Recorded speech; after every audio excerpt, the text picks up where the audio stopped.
O homem foi criado à imagem de Deus e à sua semelhança. Houve um poder criativo que fluiu da boca de Deus. E então você foi criado à sua imagem. Portanto, de acordo com as Escrituras e com as palavras de Jesus, você tem a mesma habilidade habitando em seu interior.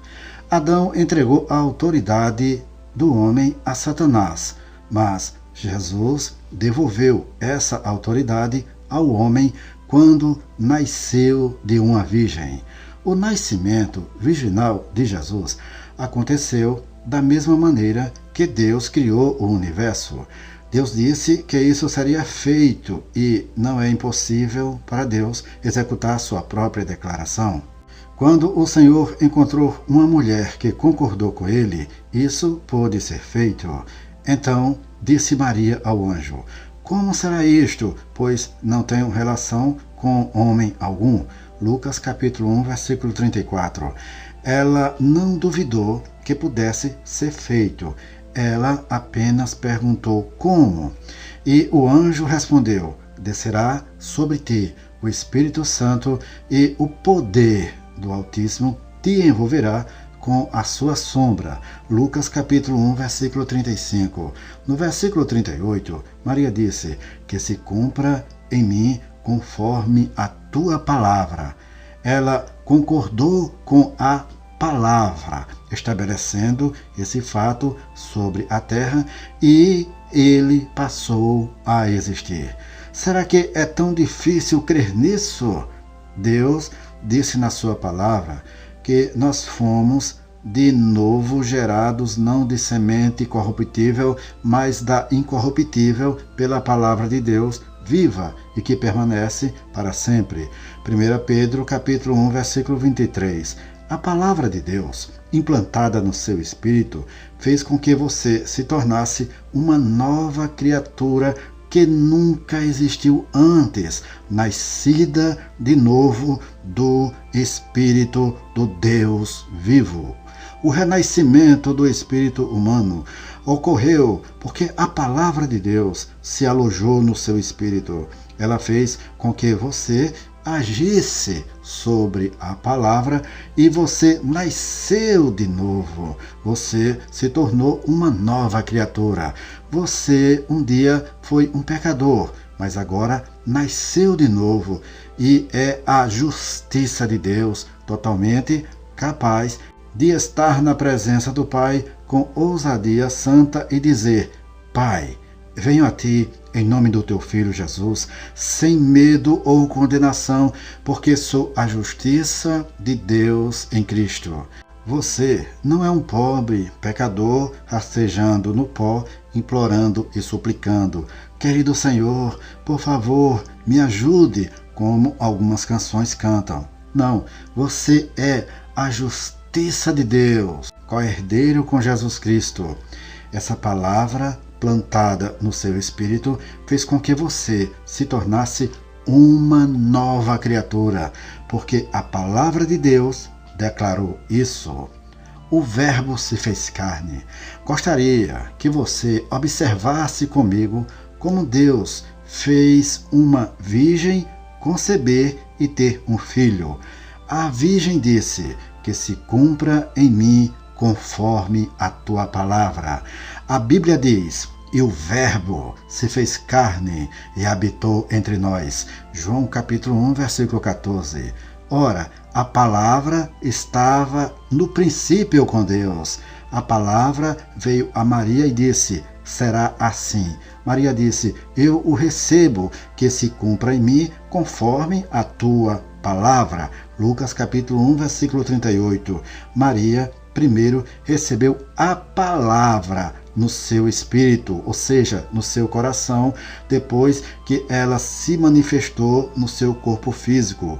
A palavra de Deus foi plantada no útero de Maria. A palavra foi o embrião, a semente que tomou carne sobre si. Assim como a palavra viva de Deus, colocada no seu espírito, tomou sobre si a nova criação, nova vida.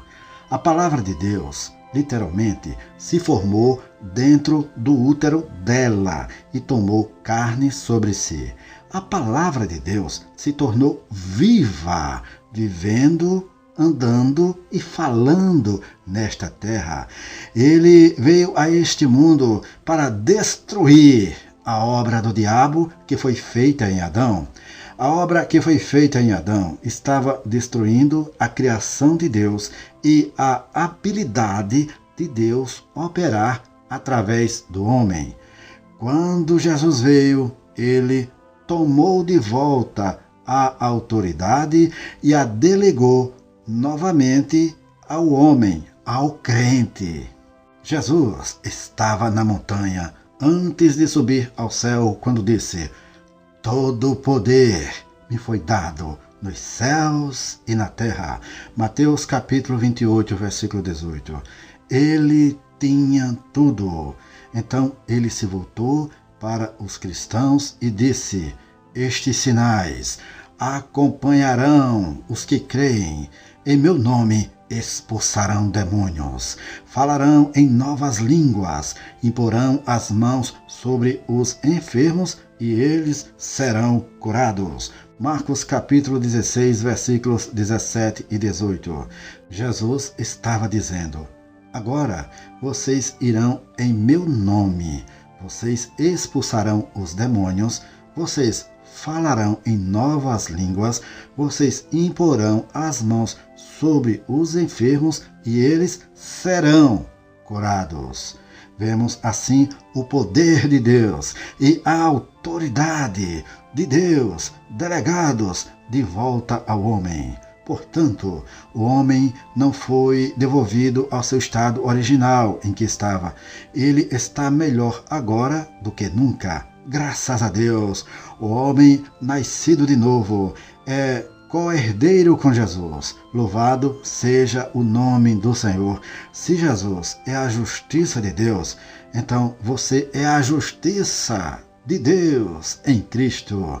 Precisamos parar de orar e dizer: Senhor, sou indigno. Se Jesus não é indigno, você também não é indigno.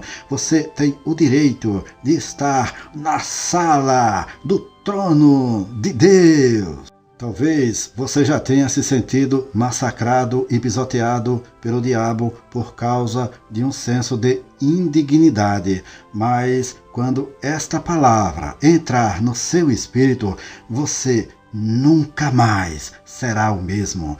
Tome posse desta palavra, levante-se e comece a vivê-la. O inimigo sabe que há poder nas suas palavras, é por isso que ele tenta tão desesperadamente fazer você confessar a dúvida, o medo e a incredulidade. Confessar que você é indigno depois de ter nascido de novo é o contrário à palavra. Você era indigno, mas o velho homem morreu com Cristo. Você agora é uma nova criatura em Jesus. Qualquer pessoa que está em Cristo não pode ser indigna. Veja o que a Bíblia diz. E assim, se alguém está em Cristo, é nova criatura. As coisas antigas já passaram, eis que se fizeram novas. Ora, tudo provém de Deus, que nos reconciliou consigo mesmo por meio de Cristo e nos deu o ministério da reconciliação, a saber, que Deus estava em Cristo reconciliando consigo o mundo, não imputando aos homens as suas transgressões, e nos confiou a palavra da reconciliação, de sorte que somos embaixadores em nome de Cristo, como se Deus exortasse por nosso intermédio. Em nome de Cristo, pois, rogamos que vos reconcilieis com Deus. Aquele que não conheceu o pecado, ele o fez pecado por nós, para que nele fôssemos feitos justiça de Deus. 2 Coríntios capítulo 5, versículos 17 ao 21. Jesus nos diz como usar a nossa fé de forma que ela se torne uma fé vitoriosa. Talvez você tenha tentado fazer a sua fé funcionar de todas as formas. Provavelmente você bombardeou as portas do inferno orando repetidamente, mas descobriu que isso não funciona. Vejamos uma coisa que funciona e vamos agir com base nela. Eis o que Jesus disse: porque em verdade vos afirmo que, se alguém disser a este monte, ergue-te e lança-te no mar, e não duvidar no seu coração, mas crer que se fará o que diz, assim será com ele. Marcos capítulo 11, versículo 23. Jesus não disse apenas, crer que se fará o que diz a montanha, mas crer que se fará o que diz. Ou seja, tudo o que você disser. Essa é a razão pela qual você precisa observar o que diz. Você precisa crer que as coisas que diz, todas as palavras que você declara, acontecerão.